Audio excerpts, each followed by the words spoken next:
There is not a single incentive to treat someone well unless it serves us in some way, like impacts your power, your compensation, your trajectory, and even if you hurt someone in a meeting or otherwise. As long as you phrase it correctly, properly, use the right words, we accept it. Welcome to Not Playing Along. This is a podcast about cultural and corporate dysfunction. The stories in this podcast can cost people their careers, so the guests are always anonymous and characters' names have been changed. But the behaviors we hate or make fun of at work or in Western culture are just people doing exactly what the system rewards. We expect people to act well, but we rarely design the conditions that make those behaviors safe or even worthwhile.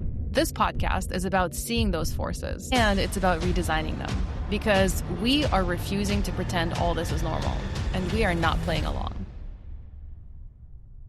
Hello, and welcome to one of our founding podcasts. This episode is about why your boss's boss damages culture without meaning to, and the incentive that would make them obsessed with treating people well. If you've ever worked in a big or even a small company, tell me, what is the benefit for your high-level leaders at the top in helping you or anyone below them? What's the benefit for them in helping you? And I know you already have an answer forming in your head as far as what that is, because you probably want to answer like corporate would expect you to.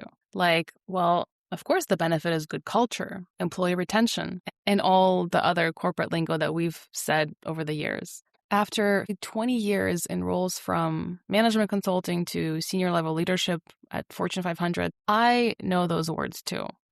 But deep down, you and I know that that's not what actually happens. And today, I want to talk about Amy's story. This is a story about a call with several senior leaders, VPs, SVPs, and Amy presenting on the call. Gosh, Amy must have prepared for weeks, and this was her moment to shine. I mean, how often do you get this kind of exposure, right? And then one of the SVPs, we'll call him Dave, says, "Hey, Amy, hold on.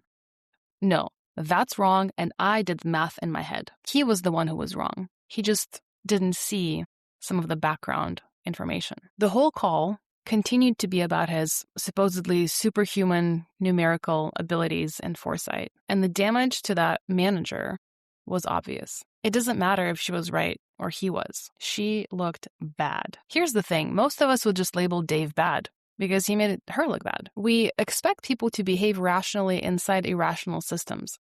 But Dave and everyone else on the call were actually behaving exactly as expected, exactly as the systems that we built inside corporations and in our culture encourage them to. Let me explain. Signaling hierarchy is the same thing as protecting a position at the top. And that's what Dave was doing. He was signaling hierarchy to protect his position at the top of the room.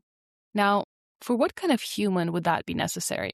You know that kid back in school, the one who would say, "I didn't study for that test," and then ace it, the kind of arrogant one, arrogant about his superhuman abilities when it comes to studying and knowing information. I bet the one you remember is the same as mine. Average looking, maybe even a little overweight, average personality, not many friends, big, unrequited crushes on girls, and feeling completely unimportant outside of his superior grades. At least one SVP in a company you work for is that kid. This big kid's pendulum is still swinging full force on getting him what he wants, which is relevance and identity preservation. When identity is built on intellectual dominance, being right feels existential. So the body reacts before logic does. Interrupt, correct, assert. It's almost a reflex because the system we're in doesn't actually incentivize him to help those below him or even treat them well.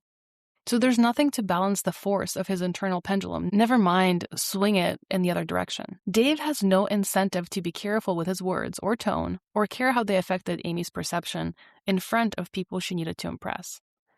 Because for Dave, there was no downside for humiliating Amy. His compensation wasn't impacted. His promotion wasn't impacted. There would be no board review about this, no financial consequence. And if harm has no cost, why wouldn't it continue? And this is the core invisible incentive. Now, why should leaders care? A powerful leader ever care to change the system? That's the tension. Because if the system currently serves them, why redesign it? I'm going to show you an unexpected lens for why. Leaders don't really think about things this way, or maybe just don't want to look there, but the Daves in our orgs erode revenue. I'll say that again. the Daves in our organizations, the SVPs and leaders that act this way, actually erode revenue. Because when reputation damage happens in meetings to people like Amy, people get discouraged. They optimize for safety. Their range of motion slows down. Revenue might not drop that day, but it starts eroding silently. And here's the irony. The behaviors that feel soft for work, like psychological safety, visibility, talent growth, are the ones that compound into revenue, because the fastest growing companies in the world don't just ship product. They surface ideas faster, they correct mistakes faster, they come up with groundbreaking shifts faster. Silence is actually expensive, like silence from your employees, for example. It's just that you don't see the invoice immediately. Let's now blow this up. Think about this for a second. There is not a single incentive to treat someone well unless it serves us in some way, like impacts your power, your compensation, your trajectory, and even if you hurt someone in a meeting or otherwise. As long as you phrase it correctly, properly, use the right words, we accept it. If you're powerful enough, you can treat people based on how you feel in the moment. HR doesn't really intervene because beyond making sure there's no basis for a lawsuit, why would they? Peers don't really intervene. Why risk visibility and exposure with this kind of matter? Someone like Amy doesn't push back. She doesn't want to seem insubordinate. Everyone is behaving rationally, and silence is actually incentivized. And here's the most uncomfortable truth. Most hierarchies are structured to preserve power, not to maximize truth. I'll say that again. Most hierarchies, corporate, Western culture, are structured to preserve power, not to maximize truth. If someone like Dave is publicly wrong, the hierarchy destabilizes. So the room protects Dave, not because he's right, but because stability is more important to the herd than accuracy. This is ancient tribal wiring. Groups protect dominant figures unless the cost becomes too high. And as we know, when the cost becomes too high, then it's too late. Then the company is losing revenue, looking bad in front of the board, the stock is plummeting, and we ask what happened. The question we should be asking ourselves is this: would a kinder person behave differently in the same system? And if our answer is not much differently, then we are confirming that our argument is structural, not moral. And that's more powerful. And most importantly, because it's structural, it can be changed overnight. So our episode topic, why your boss's boss damages culture without meaning to, and the incentive that would make them obsessed with treating people well, can happen overnight. There are always invisible pendulums running the system, swinging back and forth, and people are following their own pendulums. If we compressed everything we talked about, your boss's boss is optimizing for status security in a system that rewards visible dominance and does not penalize relational damage. That's it. Not evil, not monstrous, not even unusual. Rational, conditioned, unchallenged. And that ruins not just culture. Like we said, it also erodes revenue. People stop talking, stop trying, start quitting, or avoiding doing real work, doing the bare minimum. Like we said before, silence is expensive. You just don't see the invoice right away. But even if we put revenue aside, there's something all of us should care about even more, because it's truly sad and scary. I don't think we mean to do this, but we have structured the workplace to incentivize behaviors that ruin our collective mental health. I'll say it again. I don't think we meant to, but the way we structured our workplace is we have incentivized behaviors that ruin our collective mental health. They destabilize our identities, they cause anxiety, they make us afraid. Without proper incentives to run the workplace, fear is what's running all of our behaviors at work, and it's making everyone miserable. So, how did Amy's story end? Our heroine never escalated it. There was no point. Even if she confronted Dave directly, there was no upside for Dave to change, only ego cost. So, not long after, she quit, as do a lot of talented, undervalued employees who have awakened from this matrix and aren't buying into bad behavior disguised as acceptable phrasing wrapped in politics. Now, imagine something different. Imagine if there was real consequence to behavior.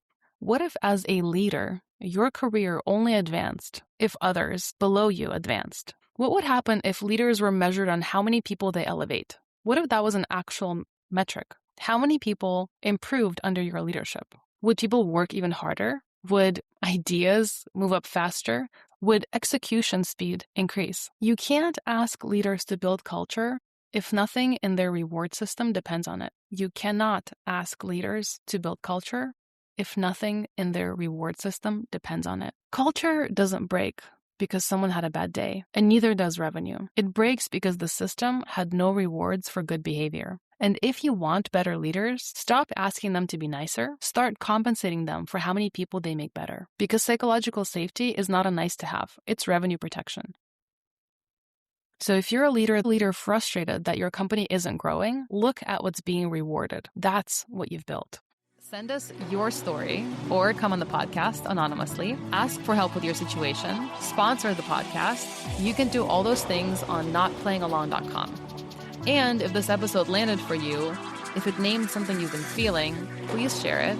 Send it to someone you know, someone in your Slack, your DMs, your executive circle, the people who need to hear it. Because the only way these patterns change is when enough people see them clearly. Next week, we're exposing another one. Until then, keep questioning what's normal. I'm Adri Delore, and this is Not Playing Along.